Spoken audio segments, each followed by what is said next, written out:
All right, I've had enough. Let's do Impact. We watched Impact again. Where'd you go? I backed away from the mic. We watched Impact again.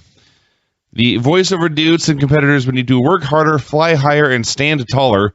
And as he said, stand taller, an image of Austin Aries appeared on the screen, and I laughed. Comedy.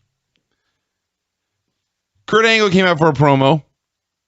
He had a cheat sheet to make sure he got everything right, which is funny because clearly he said something wrong with the women's match, and they had to go back and edit it in post-production.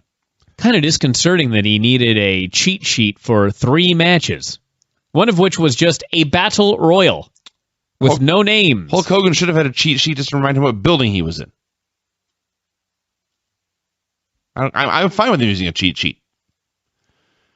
So the matches were Wolves versus Bram and Magnus for the tag titles, a 4-way women's title match, Aries versus Sonata for the X title, and a battle royal. He then called Willow down to the ring. He explained that Dixie Carter had essentially driven Jeff nuts and created Willow, but now Dixie was gone, MVP was gone, and Kurt Angle, was in charge. He said he needed the most competitive wrestler in the business. He needed Jeff Hardy. Fans started chanting Hardy's name loudly, essentially saying, "Your gimmick sucks." And Angle finally said, "I don't need Willow to leave forever, just for tonight." And Willow shook Angle's hand, and the announcers were like, "Well, we didn't get an answer." Sure we did. Seemed like an answer to me. If a guy asks you for a favor, and you don't say anything, but you shake his hand, I'm going to assume you're doing the favor. So that was that. Aries cut a promo backstage saying there'd be 20 men fighting in a battle royal for a title shot, but he only had to beat one man, win the X title, and then cash in for a title shot next week. Or whatever Destination Next is. They showed Bram and Magnus versus Willow and Abyss from a few weeks back. It looked completely insane. Wolves versus Bram and Magnus. This is when I first noticed that, I don't know if TNA and Taz were there and then they did a bunch of voiceovers afterwards, or if they weren't even there and they did all of the audio at home. They may have, but it was very clear that a lot of stuff they went back and edited later. Oh man, TNA's audio was horrible. Sounded like it was in a can. Yeah. So it was a really good match. I enjoyed it. My biggest problem with this entire show, really, especially the first half, everything was going way too fast. These guys were going as fast as they could during the going as fast as they could during the heat, as fast as they could during the comeback, and the Wolves finally hit big dives, and as soon as they land on the ground, they'd jump up and start throwing punches. Didn't let anything sink in. That's what happens when you watch WWE for a full month and no impact. Yeah. Slow down, guys. So, wrestled some more. The Wolves won the roll-up, and the heels beat them up for a while, and then it was to the back. Finish was actually great. Davey tried to backslide, but he wasn't the legal man, and so Eddie leaped over and cradled Bram for the pin. Yeah. That was great. It was fun. It was just fast. Rude cut a promo backstage, talked about being jumped last week, said he wanted MVP, and he came out for a promo. I don't know if they were in Bethlehem, Pennsylvania. Maybe everyone went to the same spray tan place in Bethlehem, but they were all very orange this week. You know what's funny is I live in Seattle. I don't know all of the towns on the West Coast. I actually knew there was a Bethlehem, Pennsylvania, but I swear to God, somebody had emailed me a few weeks ago and was talking about how excited they were that TNA was coming to Bethlehem. And as God is my witness, ironically, I fucking thought he was talking about Bethlehem, where Jesus was born. I was just... I think it's because they tour internationally so much. You know what I mean? That was just like the first thing that popped up. I was like, why the fuck are they in Bethlehem? And then it sunk in after a while, but that was my initial thought. I'm more baffled they were excited. No, I'm sorry. That was mean. So Rude came out for a promo. He's a babyface now. He got a fiery babyface promo, giving MVP to the count of 10 to come to the ring. MVP appeared in a wheelchair on the stage. He explained that he had been close to returning, and then Rude had attacked him, and now his knee was so swollen he couldn't even get an MRI. So, the following took place in less than 60 seconds of television time. Rude went up the ramp, Kenny King attacked him. Rude beat up King. Rude wheeled MVP down to the ring. Dumped MVP out of the chair. Rude got beat up by King and MVP. Eric Young arrived to make the save. Bobby Lashley came out and killed everyone. Yes. Hey, listen, I can't complain too much because sometimes they do stuff like this and they stretch it out over 6 minutes. I'd much rather it was short and sweet. Even though this was very short. James Storm gave Sonata a pep talk. Hell of a pep talk. It was really a burial. It's like the pep talk we gave you at your wedding. Don't fuck up, Vinny. Don't choke. I don't know if I ever told this on the air, but when I broke the news to my family that I had gotten engaged, my dad's exact words, and this is a quote, his response was, "Don't fuck this up." And I didn't. I don't know if we talked about this at your wedding, but speaking of I guess it's not speaking of any of this, but I just remembered it. So we march in, and we each go. I guess did the women come in, or we came in together, right? Yes. I've already forgotten. So we all come in together, and the ladies go to the one side, and the dudes go to the other side, and we're all waiting for you guys.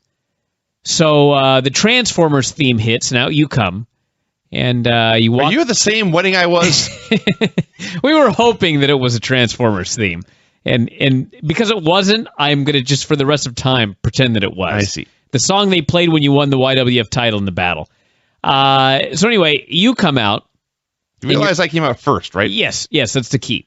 So you came out and you're standing there, and so you're there, and next to you is Jim, and next to Jim is me, and they start playing Bridget's music, and I don't know how long it was before she came out. It really wasn't that long, but it was long enough that Jim just turned to me and said, "She's not coming, is she?" And I was like, "Oh shit!"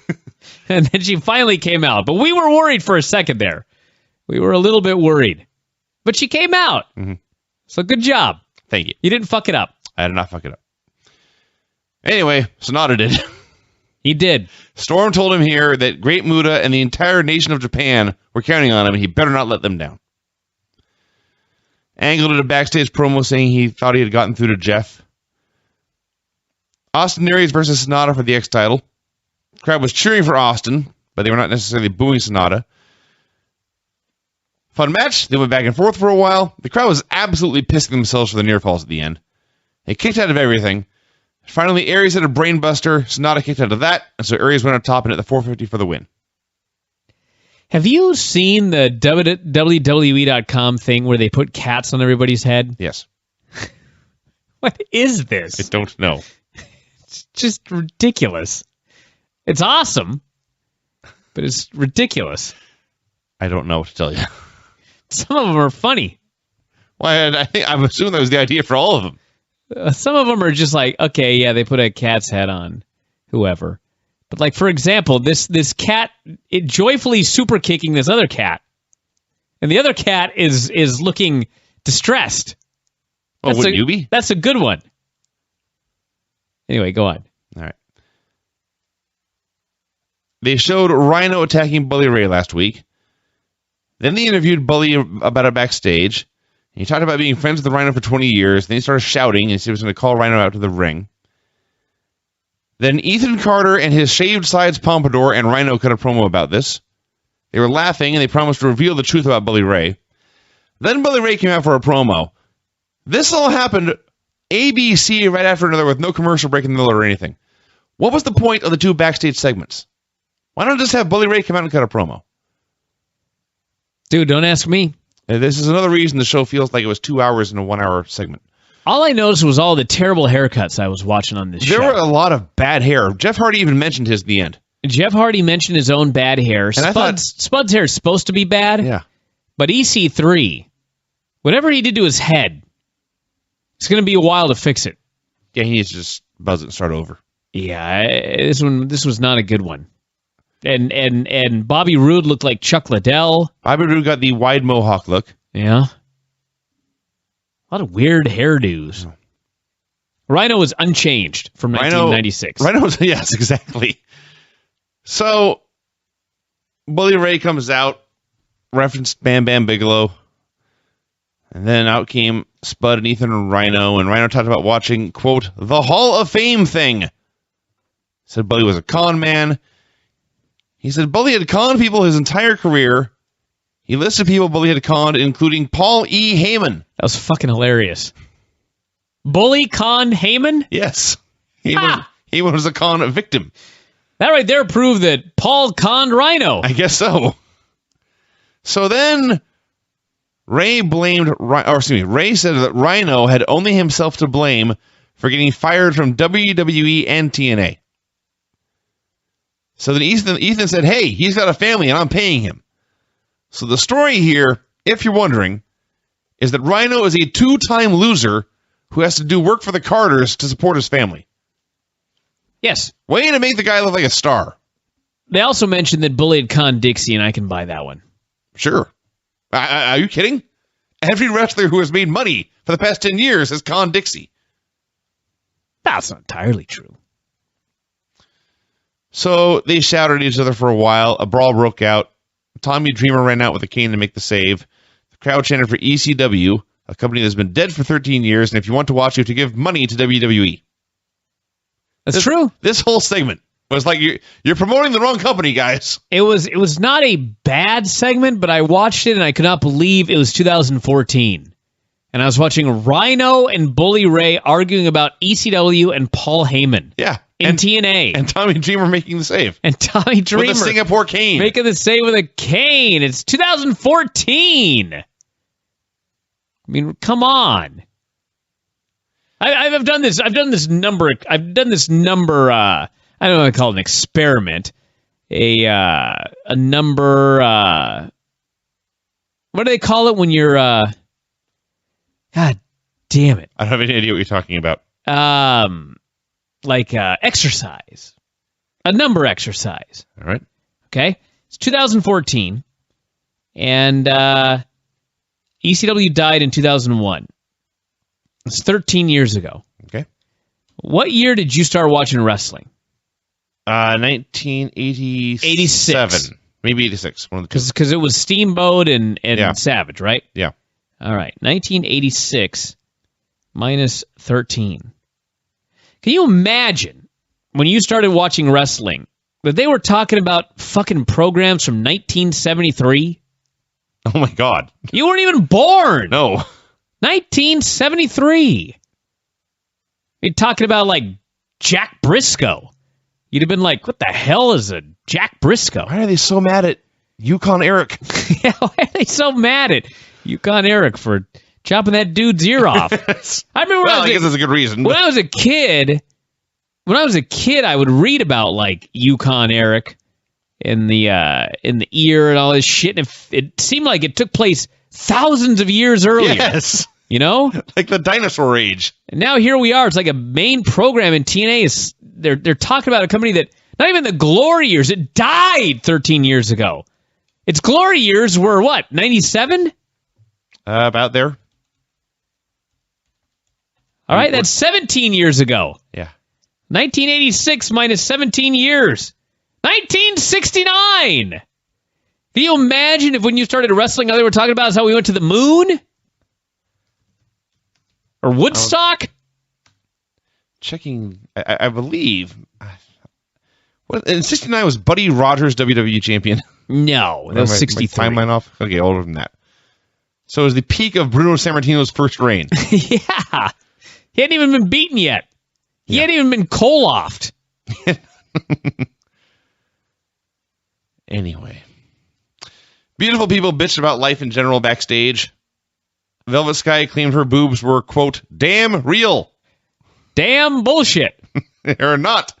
I'm not complaining about them. Just stating a fact. Just stating that it is a bullshit statement that those are real. They're real paid for. This was one of those... they're real big. They're real big.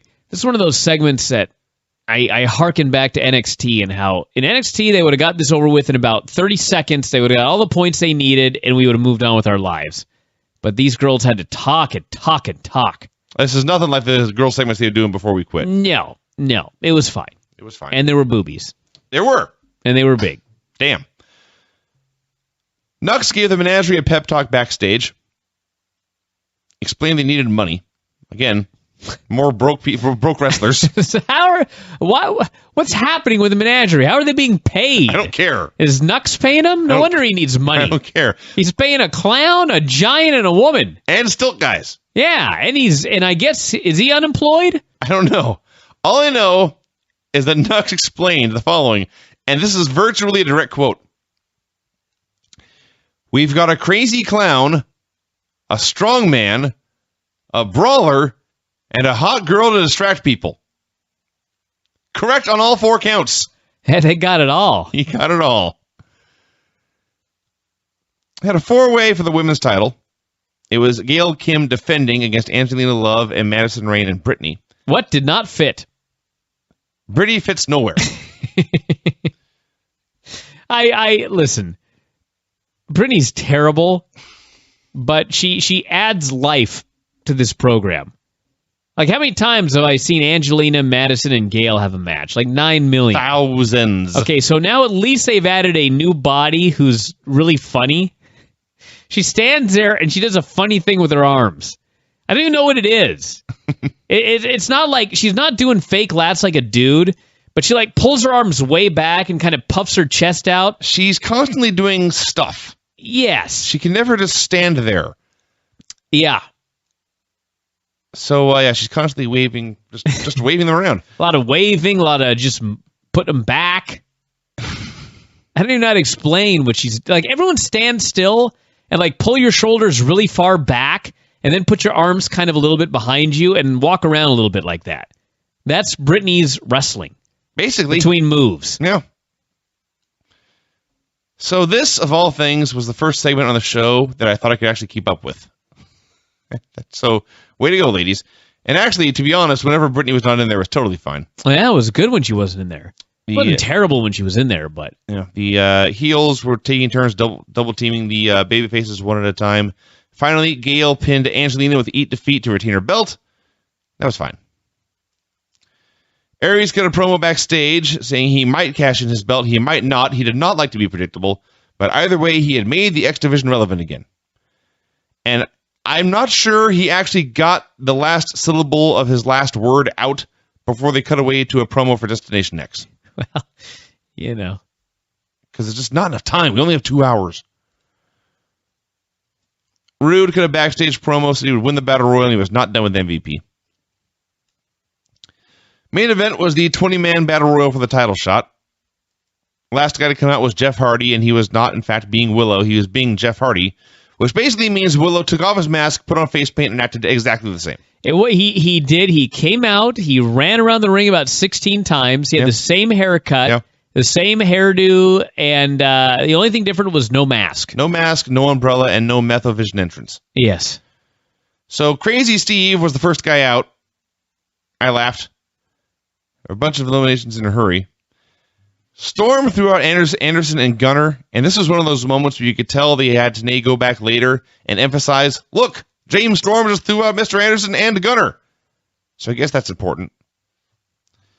Bram got eliminated, grabbed a weapon, started screaming. Abyss waddled out to brawl with him. So in the middle of this battle royal, James Storm and Bobby Roode have a face-off. These were one of the great tag teams in the company's history, and since then they've had just a never-ending feud. And it's the two long rivals, and they're going to go to war one more time, and no one's paying any attention to them at all whatsoever. No, and they... Crowd didn't care, announcers didn't even notice. Yeah, they cut away to like a... They cut away, they went to commercial, and literally the instant they came back, Roode dumped Storm out. This show was a vast improvement over what we had seen. But folks, this company will never not be TNA. Well, that's true. So, Bully Ray pressed Spud out of the ring. Spud landed hard and appeared that everything from his hips down broke. Final four was Kenny King, Bobby Roode, Eric Young, and Jeff Hardy. An MVP hit Roode with a crutch shot from the floor, and King eliminated him. And then King was dancing, and Young eliminated him. So now it's down to Hardy and Young. They wrestled for like a minute. It was really good. Made me think, boy, I want to see them have a one-on-one match. Then Eric ended up in the apron, and Hardy hit a Chris Jericho-style dropkick and knocked him out, and Eric fell upside down on his head. And he survived. He congratulated Hardy and left. It was a battle royal. As battle royals go, it was fine. I thought it was actually a pretty decent battle royal. Maybe because I've seen a lot of WWE battle royals where like you could fast forward through the entire thing until the very end, and you miss nothing. But this had some decent spots, some stuff played into storylines. Freak was terrible, however, which at least was comedy. His offense consists of grabbing throats and flexing, and then he was immediately thrown out. There was a point, he grabbed someone by the throat, and I think he wanted to like push him out over the ropes, but someone was in his way, and so he just stood there, and stood there, and stood there, and stood there, and he flexed, and he stood there. Yes. He's well cast as a muscle man who's never in the ring. Yes. That is in fact making the best use out of this guy. And then Young and Jeff Hardy was awesome. Young did this crazy bump. It looked like a sure elimination, but he managed to hold on by like his elbow and foot. That was awesome. Seen a lot of near eliminations in battle royals. This one was impressive. It was way up there, and he gets to his feet. He'd survive, but then he got the Silver King or whatever it is, drop kick, and laid on his head. The only thing that I actually I've looked at a lot of the taping, so they haven't. I don't think they've taped it, and maybe this isn't going to happen. But when we were not watching, Eric Young lost a ton of matches. And then here he got eliminated at the Battle Royal, and all I could think was, clearly they're turning Eric Young heel soon. I don't know if they are. I think it would be a dumb idea with the Animal Planet show that he's doing. He should stay a babyface. But that was kind of the feeling I got as he did yet another job in a string of them. And then Jeff vowed to be the next champion. Borash interviewed him, and Lashley came out, and they had a stare down. Fine week to return, I say. I actually thought the post-match stuff was the best thing on the show. They had Borash get in the ring to interview Hardy to make his victory seem important. Jeff's not always a great promo, but he got right to the point here. It was a good promo. He thanked everyone for his victory, said, Lashley's tough, but I'm going to be even tougher. I'm going to beat him next week. Then Lashley came out, looking all big and tough and scary, and the champion and his challenger had an epic stare down to build next week's match. That was great!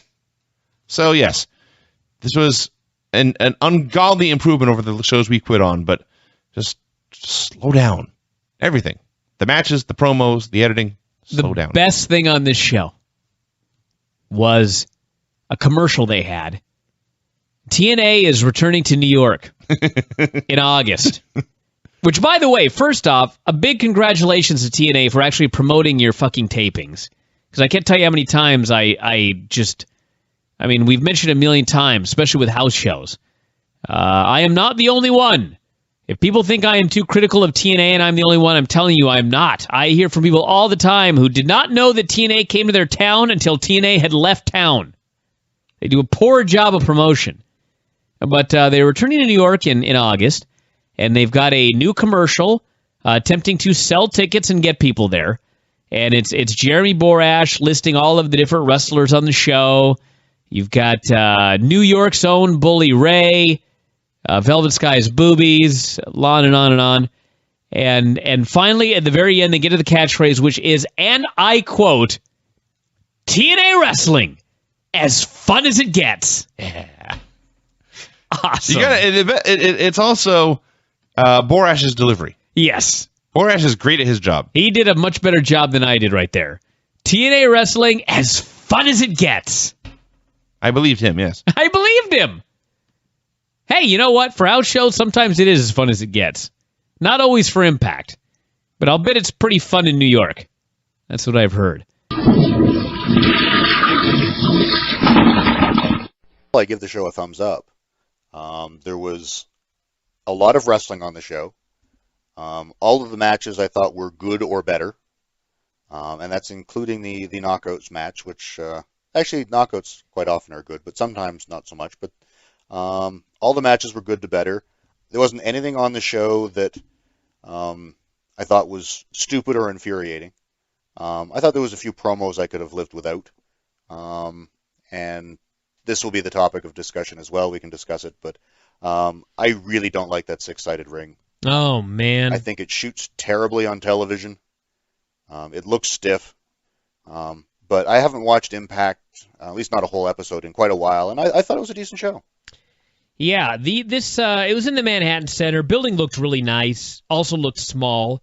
But, I mean, the people there, I don't know how much of it was sweetening. I don't know how much of it was Mike and the crowd. But, I mean, they were, I'd seen a video taken at the building. It was actually a video of when Dixie got put through the table. And, I mean, no matter how many days they were there taping, putting Dixie through the table should have got by far the loudest reaction of anything. And when I watched the video, it was like, man, I mean, this crowd, it just sounds small. They should have got so much of a bigger pop. But when I watch this on TV, I mean, these people were into the show. Great reactions. So they did either a great job miking it or they did a lot of good crowd sweetening. But, I mean, overall, the production of the show I thought was good. I know you had some critiques about the way that it was shot and the size of the building and that sort of thing. But, I mean, overall, I thought it was way better than the Impact Zone. I think with the exception of the six-sided ring, because I think it really detracts from the product personally, and we can discuss that if you like. But yeah, I thought the crowd looked good, the building looked neat, and for the most part, a lot of good action on the show. So to open up with Angle doing a promo from the stands, it actually looked like he was hosting some NBC game show. He looked a lot like Tom Bergeron at Dancing with the Stars. So he calls out Taz, and they did kind of an ECW-style promo here in 2014. Talked about wrestling being a vital word. He was lucky enough to be part of the greatest wrestling revolution of all time, which was, I was sort of thinking, is either the best or the worst? Kind of depends on how you want to look at it, if we're talking about that particular era. So he said the mood was about to change. There was a hungry locker room. It felt like the new Madhouse of the Extreme, whole 9 yards. And finally he called out Bully Ray. So Bully Ray and Dreamer came out. Tell everybody, Lance, a little bit about Tommy Dreamer's outfit. I love you, Tommy, but yeah, Tommy Dreamer, he wears the black pants that look sort of, they're not tights, but they're not pants either. I don't know what exactly they are, but he had a really large Twitter logo on his one leg, and he had his Twitter handle, I guess, down the other leg. Which, if you're not following Tommy, is at the Tommy Dreamer. And there's a lot of letters in at the Tommy Dreamer. So the lettering was quite small and hard to read down his one leg. But with his black pants and this big, bright, white Twitter bird on his leg, I didn't think innovator of violence and extreme violence when I saw the Tweety bird on his leg. It's so funny because, like, he's got this Twitter bird, and it's promoting his Twitter handle. And I'm just kind of sitting there thinking, okay, so you've got your Twitter handle on one side, which is what is it, at what Tommy Dreamer? Tommy Dreamer. At the Tommy Dreamer. So he's got that on one side of his legs, and I'm kind of thinking, okay, it says at whatever, so you should know it's Twitter, right? What the hell do you need the giant bird on the other side of your pants for? But sure enough, he had that big-ass bird. It was impossible to not look at it. Ironically, I couldn't even read his Twitter handle on the other side of his pants because it's so long. I mean, couldn't he just be like, at hardcore TD or something short? It's like Vinny's Twitter handle, at FO_V Verhigh. Like, imagine putting that on your tights. But yeah. Why would you want that on your tights? I don't know. I was not a fan of Tommy Dreamer's tights. But although I suppose he has us talking about it. Well, hey, yeah, we did plug it. We did. I love you, Tommy, but lose the Tweety bird, please. Yeah, lose the bird, please. So anyway, he and Bully talked about, Bully promised he was going to put Dixie through the table. EC3 and Rhino came out, and they had an argument back and forth. EC3 said, "You'll never put my aunt through a table." And finally, a fight broke out. The babyfaces cleared the ring, and a tag match broke out. So we had Bully and Dreamer versus EC3 and Rhino. This was the match where I really noticed, my God, this ring just looks so fucking hard. They're taking these bumps in there, and It's got to suck. I mean, you've talked to people about this ring. This ring is no good. Yeah, I don't know about this one, but the previous six-sided ring, everyone said was very stiff. I've had several people say it's hard to stand on the top rope because of the obtuse angle of the ropes in the corners due to the six sides. But regardless of that, my biggest issue is it doesn't shoot well on television. There was several occasions where there was wrestling going on in the corner most to the side, and there's someone standing at the turnbuckle post that's right in front of them. Because it's not square, you've got turnbuckle posts blocking your view frequently, as well as the fact that they had to, I don't know if they had to, but they did, constantly change camera angles whenever they tried to run off the ropes because you don't have a clear shot where that great hard camera shot with a square ring, you run side to side the same way that football runs side to side, basketball, all sports that you watch have that view. And unfortunately with a six-sided ring, you don't have that. So I found very little rope running movement spots that looked very good, and there was a turnbuckle and a post in your view quite frequently. So I just think it shoots terribly on television. But the match itself was fine. It was just, I thought it was very hard to follow because of the constant cuts. And the hard camera view also, because they crop it in so that each turnbuckle is on each side of your TV with the one flat side facing the hard camera, and that's not a very long side. So it gets zoomed in really tight, and I just think it makes the ring look really small. So they did the match, and big comeback by Bully Ray. Tommy hit the DVD, Death Valley Driver on EC3. Spud took the ref, and Tommy tossed, I guess, somebody outside. Anyway, EC3 rolled him up from behind for the pin. Just pinned him, clean in the middle. So big win for the heels there. Yep, and then Devon Dudley ran out after the fact, and they managed to trap EC3, I believe it was, in the ring, and they did the 3D through the table. That's at the end. After the match. No, at the end of the show. You jumped forward all the way to the end of the show. Did I really? Yeah. Oops. Everyone, forget that spoiler just occurred, and we'll build up this show as we go along. Oops. Angle. Guess I should have made notes. That's right. Angle talked to Austin Aries about the gauntlet match tonight. He'd signed him to a gauntlet match a week before Aries had to decide if he's going to give up the X title to get a shot at the heavyweight title. And why Angle would sign him to a match like that, I have no idea, because he's a dick, I guess. And Austin Aries, being a dumb babyface, had no problem with this match. So there you go. Although he wasn't that dumb of a babyface in hindsight. That's true.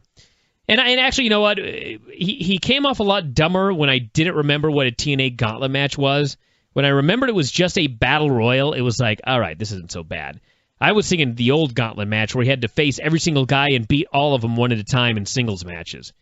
That is not a TNA gauntlet match. We had the first of a couple James Storm Sonata segments. Storm was essentially telling him that you suck. Your mentor, the great Muta, also sucks. You're a loser.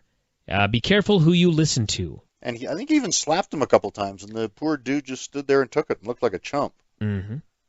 So we had the Aries Gauntlet match. The guys in were Eddie Edwards, Davey Richards, Manic, Zima Ion, Crazy Steve, Tigre Uno, and I think that was the... Sonata was in there as well. Yes. But anyway, Crazy Steve... Crazy Steve was the guy, the menagerie, actually, that caused me to take a 1-month hiatus from Impact. I'm not going to take a 1-month hiatus again anytime soon, I don't think, but every time I see Crazy Steve in the ring, I just like, oh my God. And the balloons. Oh my God. He brings out the balloons. They put him right in front of the hard camera. At one point, Crazy Steve is down in the ring, and you couldn't see him because he was behind the fucking balloons. Yep, there's 6 sides to this thing, and he decided to set his big bouquet of balloons on the hard camera side so it blocked half the ring. Not a fan of this. He did clown comedy. And the worst part is he's doing a bunch of clown comedy, and then he just eliminates Tigre Uno, just making him like a complete geek. And finally, it came down to a one-on-one match with Sonata and Aries after Sonata had tossed the Wolves. And tons of moves from both sides. Sonata missed a moonsault. Aries hit his forearm to the front, forearm to the back, drop kick in the corner, brainbuster 1, 2, 3. So I thought it was pretty good. I thought the last few minutes were good with Sonata and Aries. Thumbs up match. Yeah, the gauntlet match drove me nuts. Just that it was all moves. It was all moves with almost no attempts to actually win. There was at one point where I think it was Manic was 3/4 of the way over the top rope, and the guy that was trying to put him over just let him go and walked over into the spot with someone else. If you want a match that's going to be spots, then do a match that isn't about throwing people over the top rope. But again, at the end of the day, there was lots of action, and then when it got down to the two, they had a match. Although, poor Sonata, when you have someone chump you out and call you a loser, and then you go out in the match and you lose, it's not helping you out any. No. Well, he's turning, and I think their theory is that if the guy is turning... Who's turning? Sonata's turning? Yeah, Sonata's turning heel.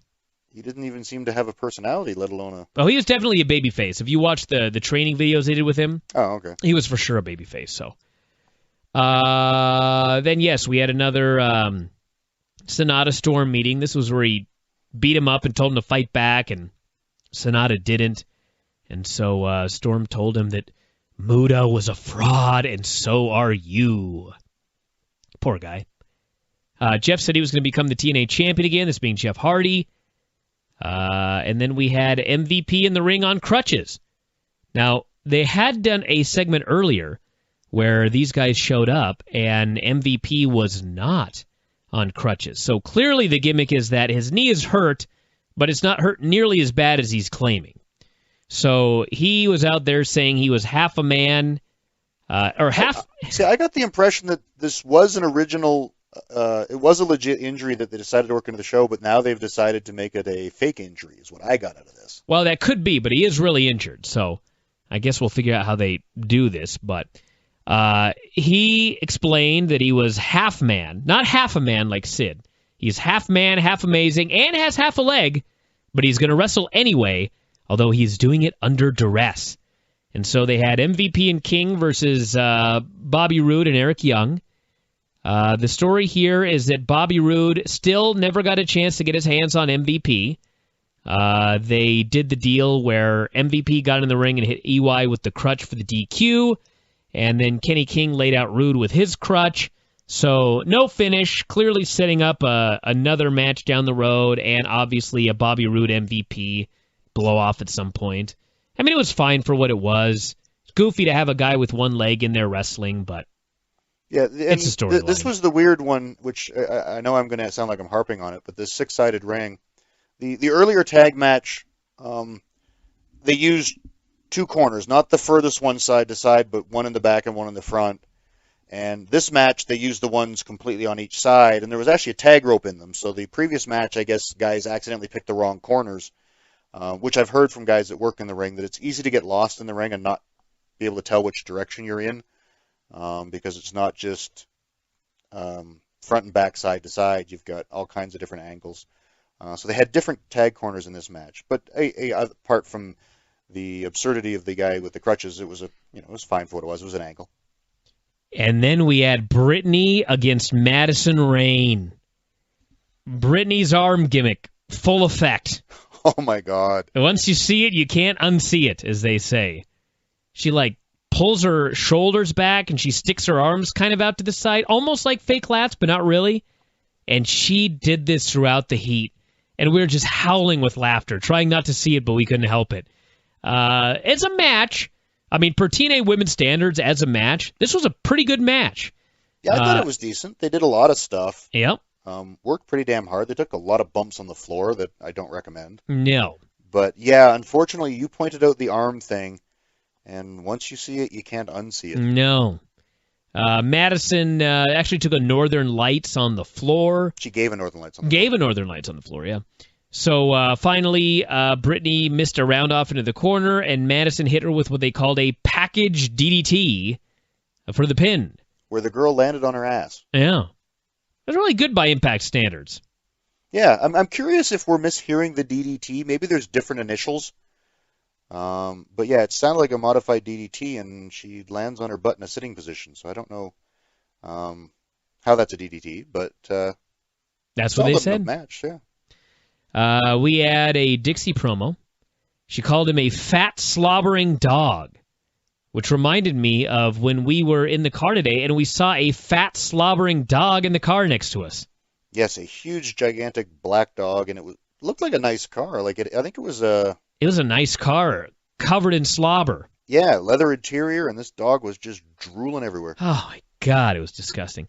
We had Angle and Aries together backstage. Aries has until next week to decide if he's going to give up the X title and go for the world title, or if he's going to remain the X champion. So we shall see. Lashley versus Jeff Hardy for the TNA title was the main event. The main event match. Well, that's true. For those of you that don't know what happened, Lashley apparently did his jump from the floor to the apron, and he stumbled and fell off. And the fans chanted, "You fucked up," and they retaped it, and they edited out the first one. So all you see is Lashley coming out, jumping to the apron, and everyone's telling him that he fucked up. And he looks so pissed. Oh, yeah. Oh, yeah. He is huge. My God, this guy is huge. They had a gimmicked set of ring steps. They were the real ring steps, but they had put like an extra kind of, I don't know what you'd call it. It's like the foam you put on the floor of the ring. I think it was like a 1-inch. Sure, but it was covered with like another ring step cover or something like that. I don't even know how to explain it. Like a false top. A false top. A thinner layer of metal that looked the same as the ring steps top. Thank you. They had the 1-inch pad, so at least they had a little bit of protection. Sure. I still wouldn't have done this. Oh, God. Jeff's big spot at the end was he takes Lashley outside. By the way, he'd hit all of his moves. He hit the twist of fate. He hit the senton. Lashley kicked out. And then Jeff took him outside. He rammed his face into the steps. And then he went up onto the top of the post and did a senton. Missed Lashley and landed flat on his back on the ring steps. As noted, a little bit of cushion, but my God, this could not have felt good. And then Lashley threw him in the ring and speared him for the pin. Good match. They gave a clean as a sheet win to Bobby Lashley. So this was good. It was. It was a good match. Again, I don't care what they did to those steps. Don't do this, people, please. But I really like the fact that they're going strong with someone. Now, granted, they need to build a top babyface, in my opinion, but they could always turn Bobby at the end of this. But, put your title on... I think that's the plan, actually. I hope so, because I think that's the one thing that TNA has really failed to do in its 11 years of existence, if I'm getting the year right, is really get over a top babyface. They had started with Bobby and then turned him. And, there's been so many heel factions. But you know what? It's like, if you're going to build this guy, and they're building this guy. So I thought that was good, and I thought the match felt important up until I realized that it wasn't the main event. It was not the main event. Main event of the show. Out comes Dixie Carter for talking. She came out with Lashley, and actually, first off, they had a deal with Lashley and Kenny King in the back with MVP. Angle was pissed off about what MVP had done. Said no more bullshit, no more tag matches, no more protection. Next week it is MVP versus Bobby Roode one-on-one. Falls count anywhere, which to me sounds like Runnin' City. But that is the match. So out came Dixie. Rhino and Spud. Yep, Rhino and Spud. And EC3. Yep. She cut a promo on New York. She ran it about Tommy Dreamer. Was actually getting nuclear heat. I gotta say, she is hated, and they do really want to see her go through a table. And TNA is in fact going to deliver a payoff. So I gotta say, good for them. Yeah, if you're going to build something this long, you better deliver. And hats off to them. Again, spoiler alert, everyone, if you haven't seen the results. But yeah, it's coming. That's right. I think everybody's well aware. So they did the deal where she's talking. Bully and Tommy came out with a table. They ran off the heels. Dixie stuck in the corner of the ring, which is even easier now with 6 sides, more corners. So everybody's chanting yes. EC3 ran in to make the save before they could put her through the table. And it's funny because the baby faces have completely cleared the ring of all of the heels except for EC3. So it is 2-on-1. And at that point, then Devon runs out, and he makes his big return. and he helps Bully Ray put EC3 through a table. And they had actually, say what you will about Dixie, they cut to a shot of Dixie weeping because her nephew had been put through a table. That was awesome. So, hey, I got to say, they had a direction, which was that Bully Ray was going to put Dixie Cutter through a table in New York City, and they are doing a great job building up to it over the next 3 weeks. They're going to put one guy through a table at a time until they finally get to her. And so far, in terms of the New York tapings, so far so good. Yeah, I'd give the show a thumbs up. There was a lot of wrestling, and pretty much all of it was good. Decision to make. It opened with Bobby Roode versus MVP in a Falls Count Anywhere match. So MVP has a torn meniscus. He's on crutches. He was dressed to wrestle, which amused me. But he refused to go out there. And so Angle said, okay, it's a Falls Count Anywhere match. We'll just start it back here. And Roode jumped him, and they brawled all over the place. So Jerry Lawler was right. Oh, that's right. He did say that on Raw, didn't he? That's right. In this match, it really doesn't matter. So they brawled and brawled and brawled through the narrow hallways of the building and then into the crowd and into the chairs. And MVP actually is hurt, so he can't do very much. So this is what they did instead. And this is where it hit me that the Manhattan Center, it's a little bit bigger, but it looks exactly like the Temple Theater in Tacoma, Washington. That's right. Where we used to wrestle. I think it's bigger. It may not be. It looks bigger on TV. Yeah. So they brawled and brawled and brawled and brawled. And then Kenny King ran out to interfere. Eric Young came out in a catastrophically ugly T-shirt that I think people will buy. It's a blue shirt with Eric Young's giant face on it in yellow. This is literally no buys. Is it really any worse than that Jack Swagger shirt where he's got a black shirt with a white hand across his heart? It's worse. Really? Yeah. At least that one, if you saw it, you might think maybe this is a punk rock album cover or something. There's no way to look at this Eric Young shirt and not think, that's a giant, ugly yellow face on a bright blue shirt. Yeah. So anyway, they kept fighting, and MVP whacked Roode with a chair a few times, and Roode whacked him in the leg a few times with a chair, and then Roode put on the ugliest sharpshooter ever, maybe because MVP has a bad leg, and MVP tapped out. This was okay. You know what's funny is the psychology of a heel who is forced to wrestle hurt, and the babyface taking blatant advantage of the injury and beating him. Which I guess if you've watched TNA for a while, it's about time the babyfaces did actually put one over on the heels, since the heels have been winning on the babyfaces for, I think, about 9 years. Sure. And I guess to be fair, the storyline is that MVP is faking the injury, or that it's not as bad as he is letting on.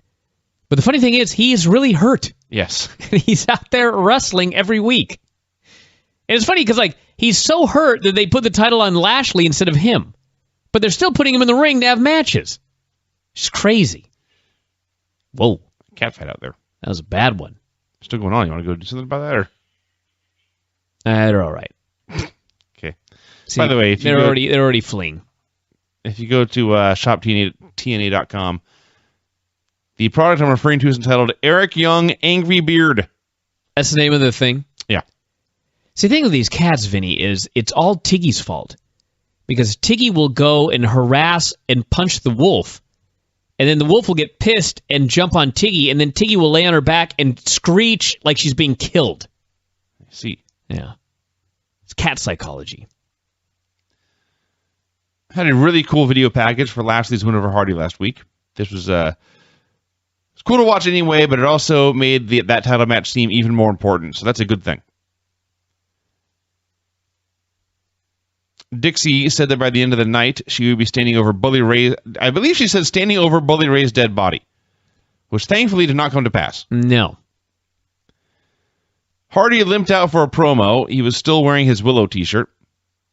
He came out, he said Jeff Hardy was back, but he added that we had not seen the last of Willow, and people booed, and he laughed. Hell, Jeff, don't care. You got to try something here and there, right? Jeff wants to play Willow, and if you don't like it, too bad for you. Yeah. Hey, they let him. They absolutely let him. Sure, do whatever the fuck you want. Yeah. So he said he was bringing someone back, and people chanted, "We want Matt." And then Jeff started dropping clues about it being Matt, and the fans couldn't pick up on any of them. He's 3 years older than me. He loves wrestling too. Fans had no idea. So Matt came out. He thanked the New York fans. He did not say TNA fans. And then, in fact, these New York fans began to chant ROH. Matt said that they had been a great team once, he and his brother, but then he had to leave to get healthy physically and emotionally. He did not mention anything he did while they were apart, or any other companies he may have worked for, or the fact that in storyline he once burned down Jeff's house. That's right. They cut here to a screaming child in a willow mask. Sounded just like your cast did just now. And it was in a willow mask. It scared the hell out of me. So Matt said it was time to become World Tag Team Champions once more. He challenged the Wolves to a match at Destination X, called them out, came out all dressed up. Eddie had like slacks and a vest on, and Davey had a shirt and tie, slacks and a shirt, and a 1980s skinny tie. Quite the outfit. I don't know where that skinny tie even came from. I don't know where we would find one. So they said that to be the best team ever, they would have to beat the Hardys, and they accepted the challenge, and that's that. You know, I do agree that when you're a champion, you should look the part. But there's something about the Wolves in these clothes that just didn't work. You know what I mean? Like when Lashley came out later, he's in a suit. Talk about Lashley, yeah. And man, dude looked great. Yeah. I mean, the suit was awesome. He looked like the world champion. I mean, it was great. But like the Wolves just look so wacky when they dress up. I think that they should just they should do the Randy Orton gimmick. Never wear pants. You're always in your gear. You're always ready to fight. You know what I mean? Come out with your boots, your trunks, and a towel around your neck or something like that. I mean, they have a T-shirt they can wear. Go through the airport like that. But the suits and the skinny tie just really didn't work. Yeah. Arias said he had made a decision, but he'd like to keep people guessing. Bromans were in the ring for a promo. They said Robbie was no longer afraid of clowns. They plugged his reality show without mentioning the name. And they were in there for a long time just being stupid and loud and obnoxious, and it was awesome. And finally, DJZ proclaimed himself the best guy in the X Division and the king of New York. And then he had a match. It was Zema Ion versus Low Key. Low Key got a goofy new full-body costume. Yeah, I don't know what happened. I know he retired for a while, and so he's back. And I don't know if he dropped a lot of weight or what, but he covered his entire body up. And worse, he covered his entire body up in black. And so he looked even skinnier. So it was kind of hard to take him seriously here, but he still beat the shit out of everybody. Janae said his style was built around, and I quote, stiff kicks. Yeah. Well, you're not wrong. Unlike those fake kicks that we often see in professional wrestling. So they only had 3 minutes, and there's a spot near the end where Zema took a super drop kick and sold it by jumping backwards as far as possible. And they're back in the six-sided ring, and there's less space to work with, and he very nearly drove the back of his own neck into the bottom turnbuckle, and that would have been bad news. Thankfully, he did not. And then Key won with a key crusher. Gunner and Sam Shaw were chatting backstage when Mr. Anderson arrived. He said he was teaming with Gunner tonight. He did not want Shaw anywhere nearby. Shaw said someday Anderson would trust him, and Anderson said no. I don't blame Anderson for this. We took a month off Impact, and so this Sam Shaw stuff, I don't even know what's going on. I just know that apparently he got bailed out by Gunner, and now Gunner's trying to rehabilitate him. Gunner, when we left, was going to the loony bin and mentoring Shaw. He was playing cards with him, right? Yeah. Yeah. Apparently he drew him out. I mean, where's this going with Sam Shaw? Is he going to be like a main eventer? Why is so much time being spent on this storyline? Well, to answer your question, no, he's not going to be a main eventer. It's something to do on television, I guess. Yeah, 2 hours to fill. Rhino, Spud, and EC3 had a wacky meeting backstage. Spud was wearing wrestling, I guess, trousers. I think they were bell-bottoms, actually. But he had no shirt on and no collar, but somehow still wearing a bow tie. Yeah. That was amazing. The Chippendale look. Yeah, but even the Chippendales, there's like a collar around the neck. I'm sure he had like a fishing line or something holding it in place. But it appeared to be a bow tie just pinned into his throat. When I was a little kid, I read this story about this, I don't know if she was a teacher or what, but she always wore this bow around her neck. And every day she would, I think it was in class, I think she was a teacher. And every day she would come to class and she had this bow tie around her neck, or this thing. It was always there. If it was hot, she'd have this thing around her neck. If it was cold, she would have this thing around her neck. Even when she was wearing outfits where it made no sense to wear this thing around the neck, she would wear it around the neck. And the kids were always talking about why she was wearing this thing around her neck.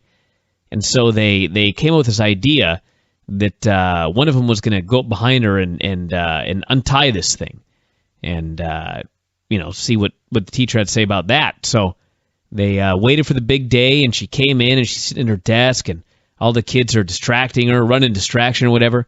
And one kid is elected to go behind, and he's going to give the thing a good pull, and he grabs it, he gives it a pull, and her head fell off. Oh. Yeah. Did not see that going that way. Sucks. So maybe that's the story with Spud. It's holding his head on.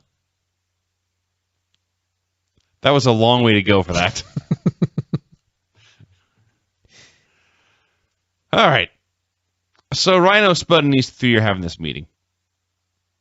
And Dixie walks in, and who is with her but King Mo? Yes. The MMA star. This was amazing. This show at this point, I guess we didn't get a timer. It was close to half over. There had been no mention that King Mo was going to be on the show. No. So they got nothing out of his appearance. And as far as what he got out of it, Dixie immediately proclaimed him to be a geek. Oh, yeah. They congratulated him on his win over Rampage. But then Dixie turned to him and said, "No, Mo, you screwed up. You did not take Rampage out in his hometown." No, I have no idea. Did he win a fight with Rampage? Not to mention, he didn't even win the fight. He actually lost. She buried the guy. She goes, he faced Rampage in his hometown, and he didn't get the job done. Yeah. You guys need to make sure you don't make that mistake tonight. And I was like, wow. First off, what a burial of King Mo. And second off, if you watch the fight, 99 out of 100 people thought that King Mo beat Rampage. So really, it was a fight that he got fucked on, and she buries him saying he couldn't get the job, which quite frankly is true. It did go to the judges. But man, what a way to bury King Mo. So he got nothing out of it, and the show got nothing out of it because they didn't tell anyone. He just walked in on the halfway through. This benefited nobody. No. Bram and Magnus versus Mr. Anderson and Gunner. Thank God we got this match. That is 4 men with one first name, and that first name is Mr. It's true. So I believe you are so happy we got this match because we now know once and for all definitively Bram and Gunner are not the same man. That is exactly why I was so happy. I thought for sure they were the same guy. It has now been confirmed that they are 2 different people, and more so, when they wrestle each other, it's great. Yes. Bram and Gunner had a hell of a little brawl. I watched this thinking, Bram got cut from developmental, right? Well, he had a lot of problems. Okay. He fought a police officer. Oh, okay, yeah. Right. You gotta watch yourself when you're down there in developmental. Okay, yeah. Don't do that, everyone. Don't fight with cops. So yeah, this match was also short, but also a lot of fun. Yeah, I was watching Bram and Gunner, thinking they should be the team. Pick up the Englishman and put Bram and Gunner together. So they were brawling on the floor. Anderson got thrown into the post, and then Magnus pinned him with something kind of like a blue thunder bomb. They called it the spine shaker. And I was fine with this. It was short, but it was fun. And then they just kept going. And they brawled, and they brawled, and they brawled.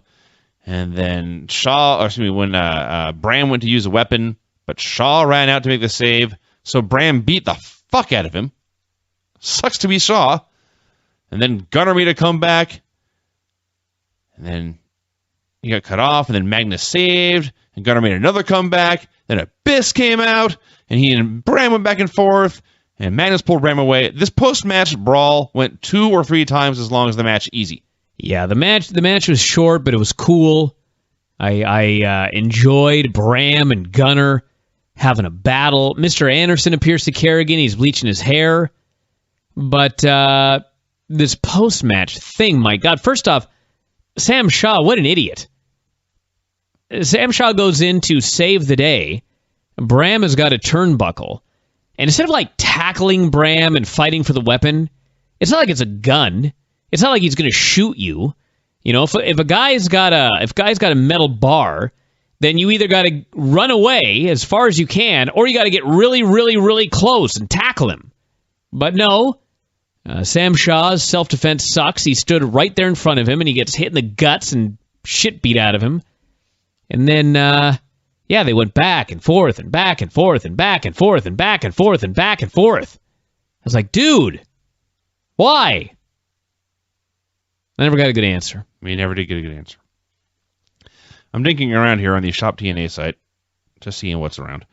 And there's you can get the Bad Influence theme song, or you can get, I guess do you still call it an album? There's a collection of songs, and it's a bunch of names that have appeared in TNA in the last, certainly since 2013. There's Bad Influence and Kenny King and Garrett Bischoff and Jesse Goddard. Then down at the bottom, you can get Jack Evans' theme song. Really? Yes. How about that? That's 8 years old. All right. That reminds me. Have we talked about the Gail? We haven't talked about the Gail Kim match. We have not gotten the Gail Kim match. Okay. This has bothered me for a decade, I think, ever since she came to TNA. I've never listened to her theme song, but tonight I just flipped my lid. Is it me, or did the words not match the song? Do they not match up with, like, the melody or whatever? The rhythm? The rhythm. I'm thinking about it in my head now. I have no idea what the guy's saying. Okay, let's play some of it here. All right. Driving me nuts. I think this is it.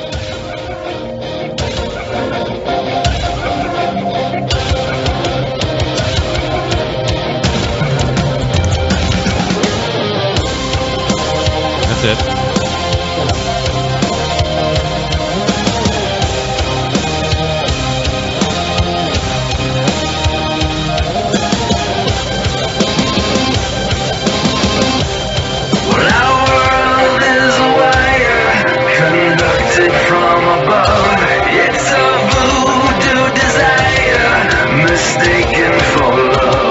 I guess it doesn't sound too bad.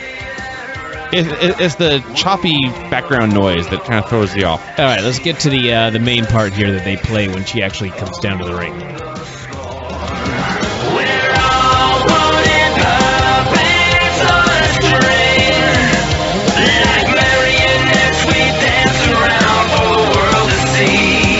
Is it just me?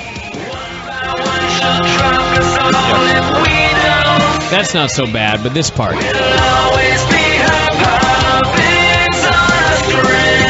I guess that's not so bad. It's driving me crazy tonight on television, though. It just felt like it didn't match up. Sorry, man. Bully Ray was backstage. Well, hey, now I feel better. That's all I care about. All right, cool. Bully Ray was cutting a promo about how badly he wanted to put Dixie through a table and get her out of wrestling. And just happy to team with his friends again, and then they all said they would win. I just completely lost my place. Kurt Angle came out. Yes, the best part of the show. Angle came out, and then he called Aries out to make his decision. Wasn't Plan C Brock Lesnar? Plan C in WWE is Brock Lesnar, but they've been using the Option C term in TNA for years. I see. I forget the exact setup, but Aries was X Division champion. It was like Option A was not get a title shot, and Option B was give up, and somehow Option C was cash in the X Division belt and get the World Championship match. I believe that was it. I'm sure that was not it. I'm sure it was better than that. But point is, Option C is their term for cashing in the X Division title to get a World Championship match at Destination X. They make a good point. They use this term so much they just assume everyone knows it, whereas in fact you and I who watch this every show for years, you have no idea, and I can't explain it very well. So Angle calls Aries out to make a decision, but he does so in a manner that leads you to believe he knows what Aries is going to do, and he's just going through the formality of collecting the belt. And Aries is going on about how it's a foregone conclusion, and he likes to surprise people, when MVP and Lashley interrupted. Lashley, as you noted, the only guy on the show who actually looks good in a suit. Came out, probably the most expensive suit. That probably helped. The only guy on the show who looks good in a suit. Rude looks fine in a suit. He looks like a champion. Not this good. Well. So, this is perfect. You have Lashley standing there looking like $1 million, silent. And he's very calm, but he is staring a hole through Aries. It was a calm stare that said, "Little man, if you try anything, I will end you." Meanwhile, MVP is doing all the talking. And MVP is an awesome promo. This is a perfect pair. Perfect. So MVP is going on about how Bobby Lashley is too big for Aries, too strong for Aries, too fast for Aries. Aries is a good little wrestler, but he's not a dumb guy. He should go back, stick in the X Division, flip around all over the place, stay where you belong, stay out of the deep water. I like the idea that Bobby Lashley at 265 pounds is faster than Austin Aries. You don't believe it, or? I mean, he may be, but it's ridiculous. Well, he is ridiculous. Yes, he is. So, I mentioned MVP is a great promo. Austin Aries, also a great promo. He said MVP knew how dangerous he was. That's why when MVP was in charge, he had kept Aries at home for weeks. He said when he created Option C in the first place, the idea was to promote the X Division, to elevate the X Division, and now the man who held that belt represented the company. He said, yes, Lashley was bigger and stronger than him, but he was not tougher. And Aries knew he could beat any man. He handed Kurt his belt. He vowed to win Lashley's belt and said when he was champion, he'd be a fighting champion. He would defend against the X-Champion whenever that guy wanted, not just once a year. This is all going so awesome. Then they gave Lashley one sentence. That one sentence was, "You just made the biggest mistake of your life." He had one sentence, and it was enough to kill everything. It didn't kill everything. Didn't kill it. It was enough to stand out in a bad way. So, yeah, no, the segment was awesome. But don't let Lashley speak. That's MVP talk. This was very, very good. Lashley looks like a gigantic, jacked up Anderson Silva. And Anderson Silva's a bad man, so that helps. So, I hope they have a great match next week. They're teasing after the show went off the air that you got to watch this match. It's awesome. I hope it is. Because, man, I look at Austin Aries next to Bobby Lashley, and it's like, this is ridiculous. This is preposterous. Look at the size of this man versus the size of this other man. Yeah. I cannot suspend my disbelief. So hopefully they work such a great match that I can next week, but it's going to be tough. In a Gail Kim Taryn Terrell video package, this package was saying they've had 2 matches before, and they were both really, really awesome. Yep. Now they're going to have a third really, really awesome match. The tiebreaker. Yes. What a setup for a letdown. Oh, yeah. So they're wrestling. First of all, in this match, probably a good 75 minutes into the show, Today mentions for the first time, oh, hey, the great Muta is on this show tonight. Yeah. I don't care how good these shows get, they will never not be TNA. So, aside from a few points where Taryn was bewildered by the 6-sided ring, she is still very good for how green she is, and for how much time she's just had off. It was not a classic, not close to it really, but they had about 5 minutes, and then after teasing this as the next classic match in their feud, 5 minutes went by, and then the beautiful people ran in and attacked them both for the DQ. That was lame. Yeah, this match was... Taryn's been gone for a long time, and they shouldn't have built this up like this. Taryn's just not ready to just get back and do great matches. She had 2 really good matches, and they both had one thing in common: smoke and mirrors. And here they were having a straight wrestling match, and I guess the idea of smoke and mirrors was Taryn's going to take a lot of crazy bumps. So, like, she took a clothesline off the top at one point. Actually, no, she gave a clothesline off the top. That's right. Landed right on her ass and elbow. Looked like she killed herself. And then she was taking all these hard bumps and these bad bumps, and she looked tired. I mean, this was just, it was kind of sad because I remember how great the last 2 matches were. And then beautiful people interfered, I presume, to like set up a tag match or something like that. But quite the letdown, this match here. Yeah. Great Muta was, in fact, backstage. Yep. They forgot, apparently, and didn't promote him at all. Well, fuck, they didn't know he was there. He was dressed in a costume. Well, that's true. Dixie finished a phone call. We then got Great Muta versus Robbie E. Oh, yeah. I want a match with the Great Muta. Because you know what? He's great. Yeah.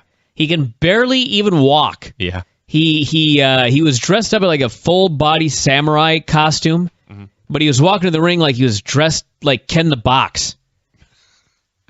Like an actual suit of armor, like 200 pounds of plate mail. Yeah, just waddled on down to the ring like he could barely move. He doesn't do much. He spat. He did 4 moves. I wrote them all down. All right, go for it. He spat green mist in Robbie's face. Yeah. Which, as an aside, Robbie E. selling the green mist. Everyone track down Impact. Yes. And watch Robbie E. sell the green mist. So, he spat mist in his face. He hit one of his spiffy elbows that he does. He hit 1 dragon screw. He hit a shining wizard, and he pinned him. That was the match. So, then James Storm came out to confront Muta. Called him a fraud, a joke, and a has-been. He said he was from Tennessee. And in Tennessee, they do not spit mist, they spit beer. He spat beer in Muta's face. He attacked him. He attacked the young boy who's... TNA dropped his name once. I didn't write it down. So then Sonata runs out with a chair to make the save. And the whole storyline has been James Storm has been a complete asshole to Sonata for a month now. Maybe longer. And then Sonata whacks Muta with a chair, spits mist in the young boy's face, hits a moonsault. He bows to Storm, and he leaves with him. I don't get it. I have no idea why he is teaming with Storm. Because Storm showed him the light. What light is that? That Sonata has been losing all these matches under Muta's tutelage because Muta doesn't know what the hell he's doing, and James Storm is going to teach Sonata how to be a winner. I see. Now, this would be much better if James Storm were winning a bunch of matches. Yeah. But it would be much better if at any point Storm had expressed a desire to teach Sonata. Well, he's tough love, like Craig and I. You got to slap him around a little bit. You know what I mean? So does this mean Craig is going to whack me with a chair? Maybe. Shit. I thought he was. Honest to God, that day you were late when he had words with you at the beginning of the show. Which, by the way, no one came to your defense when Craig was berating you at the beginning of the show. But I thought for sure he was going to hit you with a chair when you came through that door. He was very upset. Next time, just start without me. Oh, come on now. So anyway, You've got to be there saying nothing for the first 10 minutes of the show. Right. It's very important. Right. Borash interviewed Dixie and Mo on the balcony. I got to say, the crowd was into the turn. Yeah. That was good. Yeah. Oh, great crowd. Wow. Yeah. I want to see a James Storm Great Muta match. You're going to, apparently. I don't know about that. Well, you're going to see Sonata and Muta. Yeah. But, well, actually, I don't even think I'll see that. Unless I watch the Wrestle 1 show. Well, that may be where you get it then. So, Borash is interviewing Dixie and Mo in the balcony. And it seemed like he was trying to lead them to say something, and one or both of them forgot their lines and wasn't sure where to go. But the long story short is, Dixie said that if the fans want to chant those 3 letters, she would give them a reason. This is comedy. Actually, the more I think about this, the funnier it is. Yeah, I think I talked about this before, but when I read the spoilers, I was like, holy fuck. They've lost their goddamn minds. I apologize to Granny for my spiritual advisor for all this swearing, but they're bringing back Gene fucking Snitsky and Ezekiel Jackson. Yeah. You know what I mean? Yes. But at the end of the day, it was all storyline. These guys are gone now. They were brought in for the one taping, and the storyline is that Dixie is so out to lunch that now she's bringing in Gene Snitsky and Ezekiel Jackson. This was actually done on purpose to make you, the viewer, think that she was fucking out of her mind. And then they dispose of her, and you're not going to see any of these guys again. So it's just it's a weird psychological storyline that the owner of the company is an absolute idiot. But that's what this was all about. Yes. So you were supposed to think that when you saw all of this. Now, whether or not that's a great idea and it works, I don't know. But we'll see when she gets put through the table. But that was the storyline behind this. These people, she did not sign in real life Snitsky and Zeke. They're not under contract or anything like that. It was one-time appearances to get over that she doesn't know what she's doing. So they're actually reviving WWECW. Yes. They're reviving ECW on Sci-Fi. Yes. That didn't occur to me until right now. This is some, Bring Pope back. They should have. He's available. Did you see? I don't know if this just happened, but in OVW, they did a steel cage match between the Pope and Shiloh Jones. Really? Yes. This was a while ago because I heard that Shiloh's out of the business. Oh. Or no, I'm sorry. I apologize. It wasn't Shiloh. It's Ted the Trailer apparently is out of this business, which is too bad. That is too bad. But yeah, that might have been recent then. Yeah. So the main event was the New York City Street Fight. It was EC3 and Spud and Rhino versus the Dudleys and Tommy Dreamer. I guess this isn't news, but it really hit me in this match that Tommy Dreamer is now fatter than Bubba Ray. Yeah. Go back and watch. Did you watch last week's show, by the way? I did. Okay, go on. I thought I quite enjoyed it, actually. Yeah, but go back and watch like Barely Legal or anything from the original ECW pay-per-views. Bubba Ray was immense. Oh, yeah. Now I'm pretty sure Tommy is bigger. Oh, yeah. I was just happy that Tommy Dreamer took off his Twitter tights. He did have Twitter pants. Yeah. Twitter trousers. So remember when we reviewed Saturday night's main event, and we talked about how the opening match was a six-man where the good guys hit 98% of the offense? Yeah. This was a six-man where the good guys got 98% of the offense with weapons. Uh-huh. Beat him up with everything. Chairs, trash cans, sticks, random sheet things. Best part was when Bubba used a cheese grater. And it's not like you can bleed on this show. So, there was no blood. The fans said, we want blood, and they did not get it. And then, yes, a large fan attacked Devon from behind. This laid out Devon and distracted Bubba. But Dreamer was still beating up all the heels by himself. Until Ezekiel Jackson appeared and laid him out.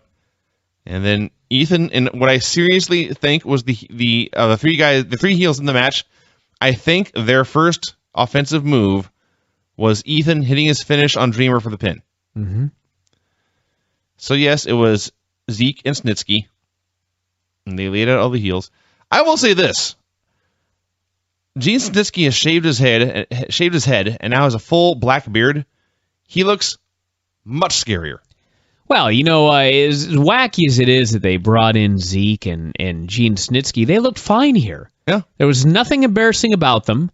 I mean, I don't necessarily know if I need to see them as regulars, which apparently I'm not going to, but they hardly embarrassed themselves. They didn't have to do much, but they didn't embarrass Snitsky hit Ray with an enormous chokeslam.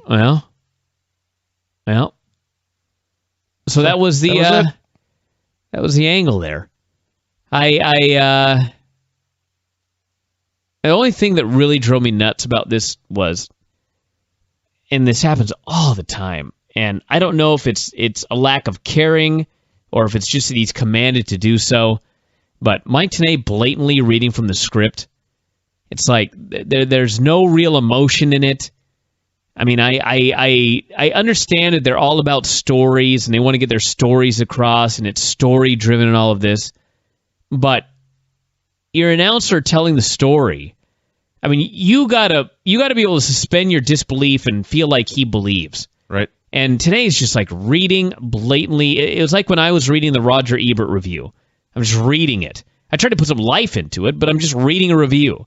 And Tanay is there, and I'm sure he's got a stack of papers a mile high, and it's like an audiobook. He's just reading what's going on, reading what it means. You never feel like he cares. When something bad happens, he reads it the same way as when something exciting happens. Every now and then you'll get some mock Mike Tenay outrage, but largely it's just he's reading his scripts. And as much as people bitch about WWE commentary, you know, at least when you have like a women's match and they're not paying attention and they're bantering, at least they're like really bantering. You know what I mean? This script reading about what's going on in the ring is just, it's the worst. And that's what happened here at the end. He's just explaining what's going on, like he doesn't care. So, anyway, but I did think that it was a good little angle there. Nobody embarrassed themselves. They got rid of the Twitter trunks. That's a big positive. I did like when Spud went up for the pile driver, doing an old school Sandman, straight as an arrow sell job. That was awesome. So there you go. That was the show. That was Impact. It's better. It's better. So good for them.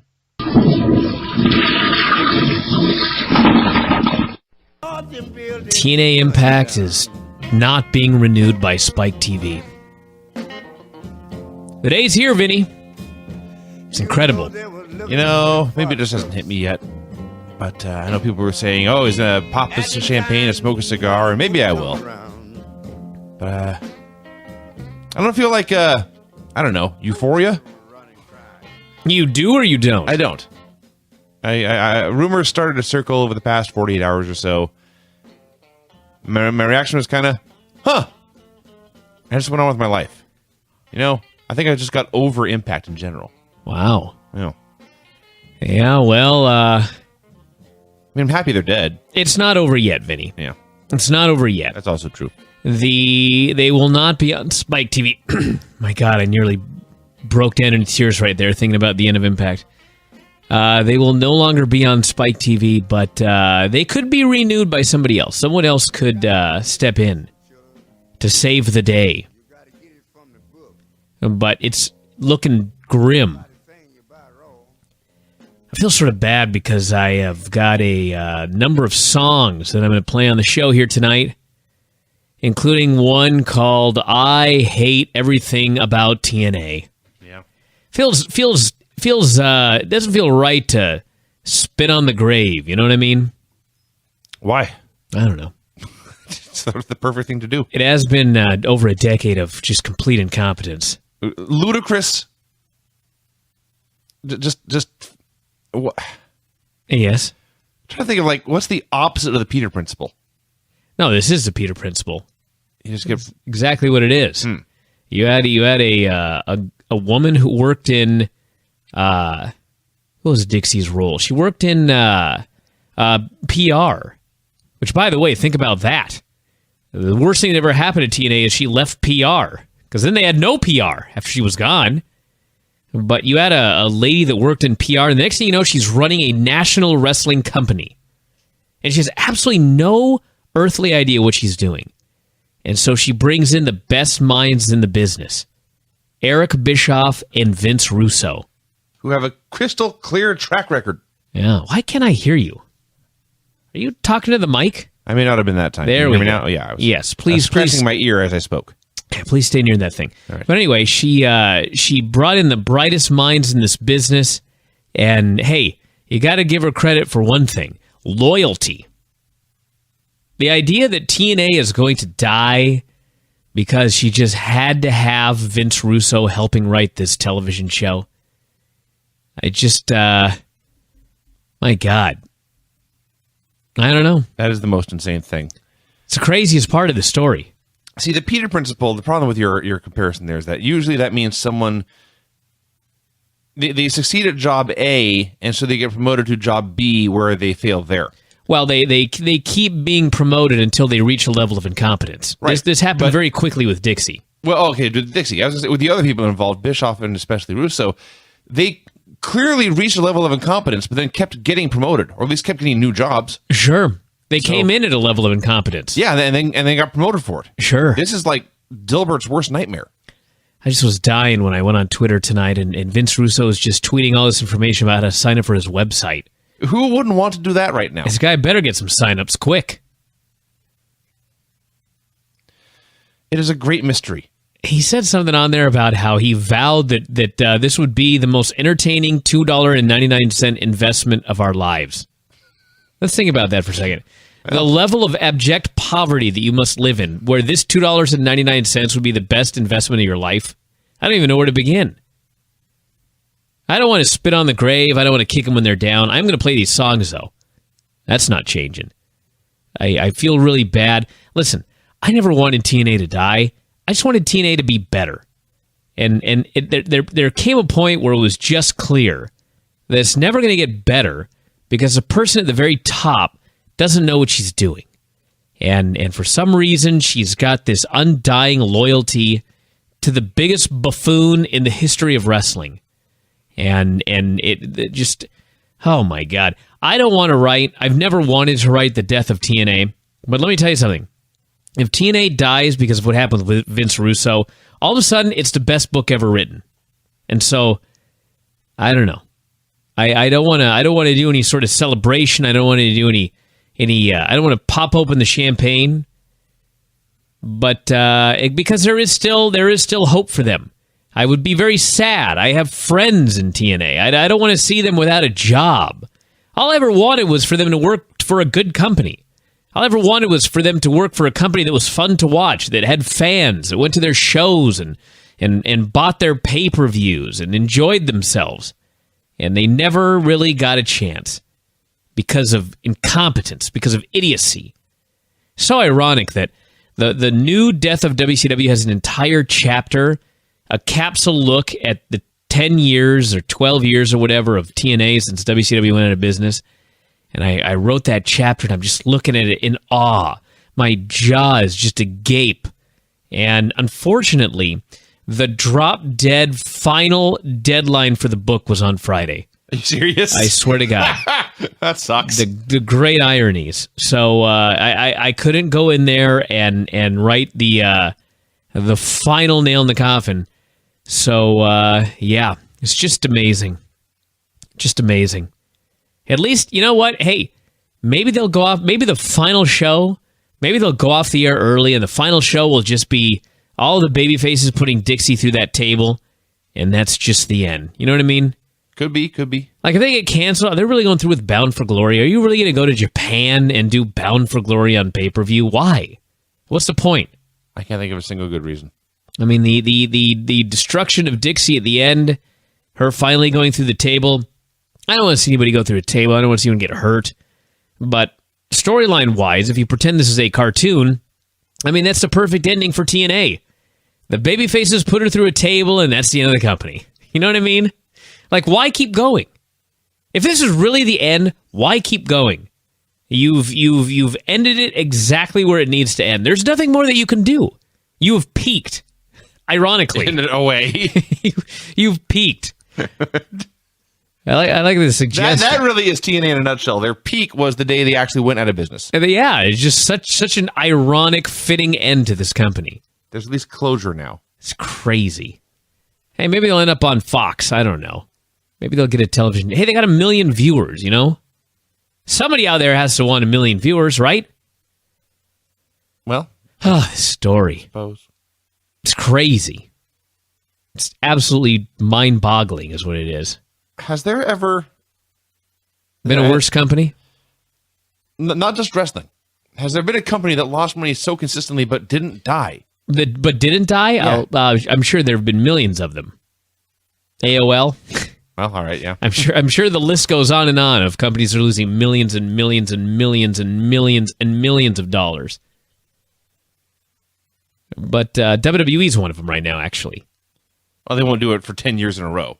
That's probably true. I'm pretty confident in that one. So anyway, everybody, that's the update. That's the update on this whole situation. Obviously, we'll have more all week long.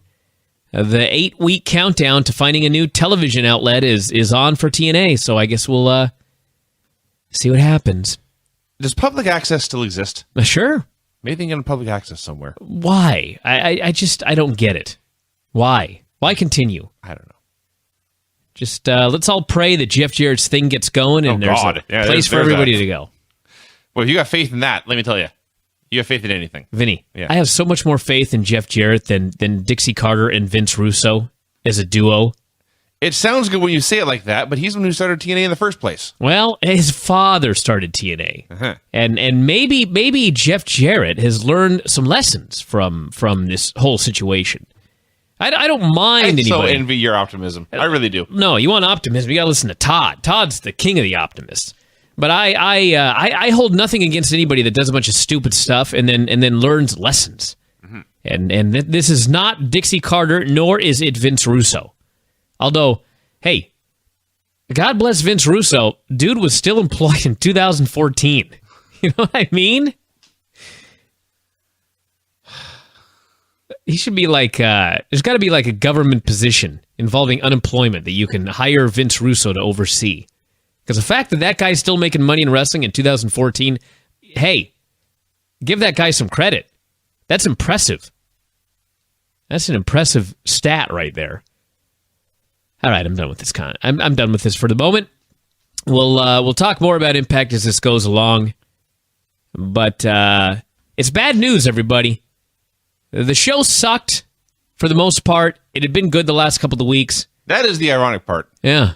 That's what happened with WCW. Don't you remember like the last 3 months of WCW television were not bad? And then they went out of business? I remember like the Cruiserweight tags thing was really fun. Impact is going to go off the air having had a run of good television. Yeah. But there was more bad than good, as we're going to hear in these songs here tonight.